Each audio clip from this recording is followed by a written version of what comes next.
Hi guys. In today's video I have some sad news to share with you guys. The blue throat trigger actually jumped out of my tank and I found him on my screen cover the following morning after I had reintroduced the fish into the tank. So I'm just going to give you guys the timeline of what happened. December 15th, quarantine was done, so I took all the fish and I put them back into the 93 gallon. What I should have noticed was probably that the trigger, when I look back at past videos, he didn't seem to be settling. So I thought they were good. He was eating, and he did eat, but if you look at the video where I reintroduced them, the trigger kept swimming in a specific corner and he kept swimming up and down as if he was trying to get out. So the night of December 15th, I checked on the fish multiple times, and the last time I checked on them was around 11 p.m. So my lights fully go out at 11:30. So at around 11, everyone seemed fine. So you'll imagine I was pretty shocked the following morning when I went down to take a look at them and I couldn't find the trigger. So I saw the cool tang, I saw the flame hawk fish, I saw my black and white clown, which is a trooper, but no trigger. Then I looked around the tank and I couldn't find the trigger. And that's when I finally looked just on top of the tank. So I'm going to show you guys in a minute. I do have a screen cover on the tank, and that's where he was. He was dried out. He's like a dry salted fish. And it's currently now December 29th. So I've had a couple weeks to kind of process what had happened.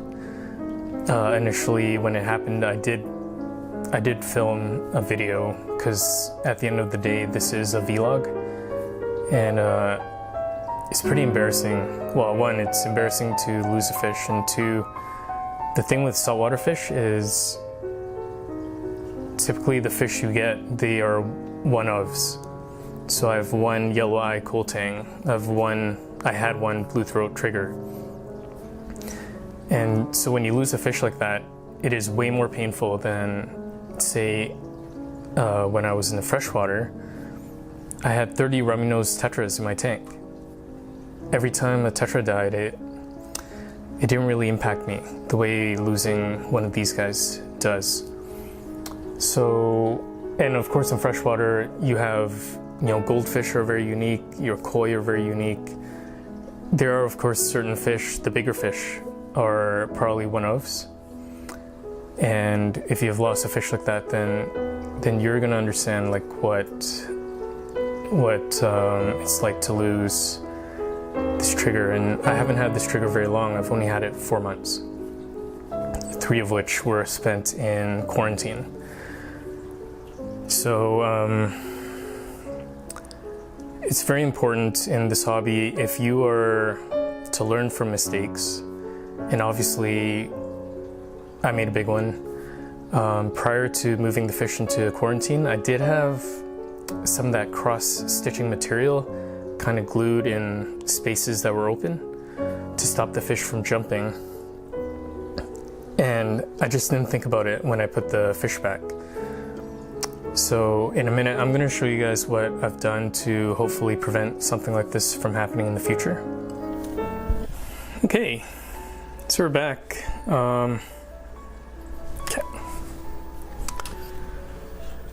So the first thing I want to show you guys is, this is about a 2-inch gap. So the whole reason I have this gap is because I need to hang stuff on the back, and the thing that's causing the biggest gap is my Aquamax HOB 1.5 skimmer, which I don't even run very often. But it's there. It does provide a purpose. If you ever use any products that are related to carbon dosing, anything that produces a lot of bacteria, that stuff needs to be skimmed out. So I had a bad hair allergy problem and I used Vibrant, and there is a bit of, from my understanding, a bit of carbon in there.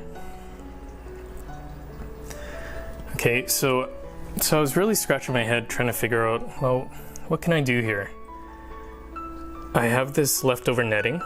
So this is, my screen just sits on the corner, on the edges of my tank.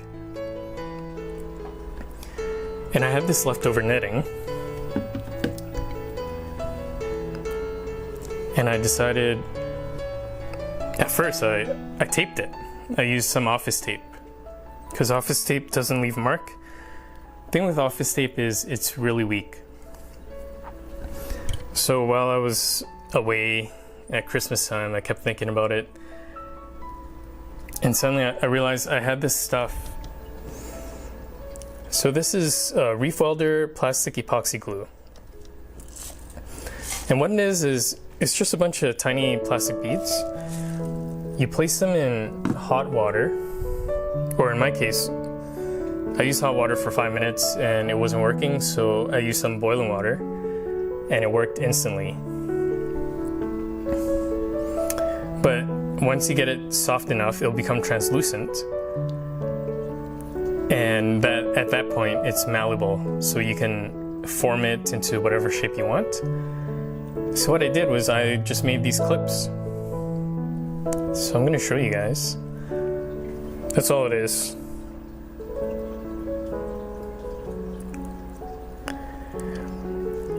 And one of the things I kind of realized after I made them was this stuff is actually kind of flexible, so you can truly make them like real clips. And you just push them down. They will flex out a bit so that they'll clip on, and that's it. So I'm using 5 of these clips right now. I'll show you the other side.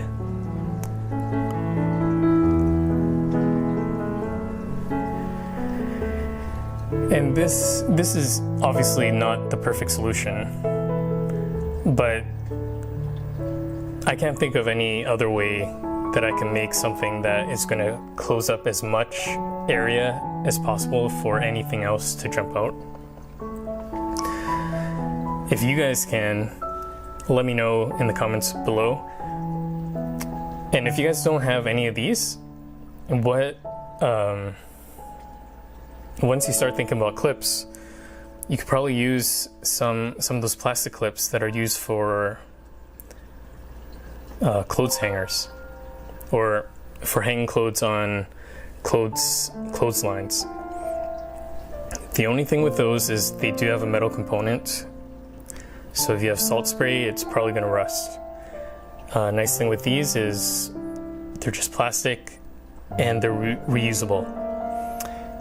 And if I ever have to remove this netting to do some work on the tank, these clips just come off. So I'm really glad I thought of this solution. I don't know if anyone else has, and I just didn't see it on YouTube. But yeah, I hope this helps you guys in the future. And 2 weeks later, I'm not feeling the crushing blow that I did feel the following day after I found the dead trigger. And after making this video, I do feel better. It's really our job as fish keepers that we learn from our mistakes, and we try to correct them. So if I didn't do this and more fish died, like, that would really, I mean, the trigger is already on me, but the other fish would definitely be my fault. And a little bonus footage. Just want to show you guys what I got for Christmas.